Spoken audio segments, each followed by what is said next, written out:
Il était une fois, à Saint-Victor-de-Cessieux, des enfants qui avaient décidé de mettre de la couleur sur les murs de leur école. Dans cette école, il n'y a pas qu'un préau, mais 3. Un pour les maternelles, un pour les élémentaires et un pour les grands de la primaire. Et les enfants des 3 niveaux allaient peindre ensemble les 3 murs sans se soucier de quel préau était le leur. Les enfants voulaient aussi que les peintures racontent une histoire qui ferait rêver, mais surtout qui ferait réfléchir les petits comme les grands. Ils désiraient parler de différence, de tolérance.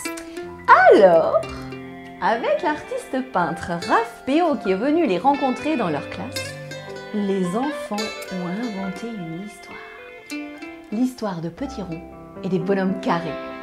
Sous le préau des petits habite Petit Rond, dans les peintures d'une planète toute ronde. Sur cette planète, les habitants sont tout ronds.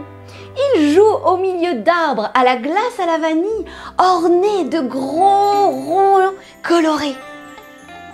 Les maisons sont rondes, creusées dans des tomates géantes, des ananas, des citrouilles volantes. Les collines et les montagnes sont rondes elles aussi. Les fleurs multicolores sont faites avec des petits points du bout des doigts. Les bonhommes ronds parlent le rond, un langage potelé et tout en courbe. Le rond est un langage qui s'écrit avec des bulles, des billes, des ballons, coupés en 2, coupés en 3, selon la ponctuation. Le rond fait des sons chantants qui chatouillent les oreilles. Le rond fait sourire ceux qui le parlent, ceux qui l'écoutent. Les ronds sont trop mignons quand ils parlent le rond. Au milieu des nuages tout ronds qui flottent dans un grand ciel bleu, on peut voir des planètes au loin, dont une triangulaire et une carrée. Petit Rond adore les regarder. Il se pose beaucoup de questions sur leur forme étrange et extraordinaire. Un jour, Petit Rond demande à ses parents de pouvoir partir en voyage sur la grande route arc-en-ciel qui semble mener jusqu'à elle. Papa et maman Rond hésitent, s'inquiètent. Jamais personne ne s'est aventuré dans ce lointain voyage. Mais ils savent aussi qu'on ne peut pas priver les enfants de leurs rêves. Devant la gare arc-en-ciel, Petit Rond et la vieille valise de papa font leurs adieux. Dans les rencontres qu'il fera, maman lui recommande prudence, respect et tolérance.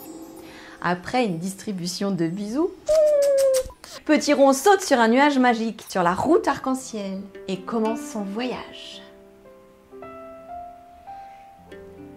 Sous le préau des moyens, sur la planète carrée, Petit Rond apparaît sous une pluie d'étoiles étincelantes. Le chef de gare est très étonné. C'est la première fois qu'il voit un rond arriver. Petit Rond lui dit bonjour, mais le carré ne répond pas. Alors Petit Rond prend sa valise et commence à se promener au milieu des paysages tout carrés. Les arbres, les maisons, les fleurs et même les fruits et légumes sont carrés. Dans un parc tout carré, les bonhommes carrés regardent Petit Rond arriver. Les bonhommes carrés ont des corps comme des machines à laver. Ils ont des têtes en forme de vieilles télé. Cela amuse Petit Rond qui a bien envie de rifougner.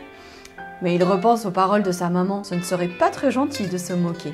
Les bonhommes carrés parlent bien évidemment un langage rigide, direct. Ils aiment que les choses soient bien rangées, ordonnées et si possible même bien emboîtées.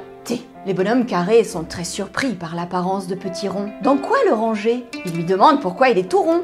C'est peut-être un carré déformé. Ils posent bien évidemment leurs questions en carré. Petit Rond ne les comprend pas et il essaie de leur expliquer dans son langage tout rond. Mais les carrés ne comprennent pas. Tout le monde parle en même temps sans se comprendre. Et autant vous dire, tout ceci n'est pas très carré, voire même ne tourne pas rond. Car certains mots de Petit Rond ressemblent à des gros mots carrés. Les papas carrés commencent à s'énerver. Ce n'est pas des manières d'aussi mal parler le carré. Les grands carrés commencent à regarder Petit Rond de travers. Heureusement, de petits carrés ont l'idée d'aller chercher un livre à la bibliothèque. Peut-être ils trouveront un manuel de traduction. C'est sous le préau des grands que se finit notre histoire. Grâce aux images d'un livre, un petit carré a deviné que sur la planète Triangle se trouverait une école universelle. Petit Rond et Petit Carré partent ensemble sur la route arc-en-ciel vers la planète Triangle. Les bonshommes Triangle les accueillent avec de grands sourires et les emmènent rencontrer la maîtresse de l'école. Là, nos petits héros apprennent à se comprendre. Il faut faire quelques efforts pour apprendre le langage de l'autre et comprendre ses différences. Mais le jeu en valait la chandelle. Ils parlent ensemble de leur monde respectif. Ils trouvent des solutions toutes rondes à de vieux problèmes carrés et des réponses carrées qui évitent de tourner en rond. Cette école est une chance. Grâce à l'enseignement, ils peuvent construire un monde multicolore, riche de tolérance, de respect, de solidarité. Le monde est tellement plus beau lorsqu'on se comprend.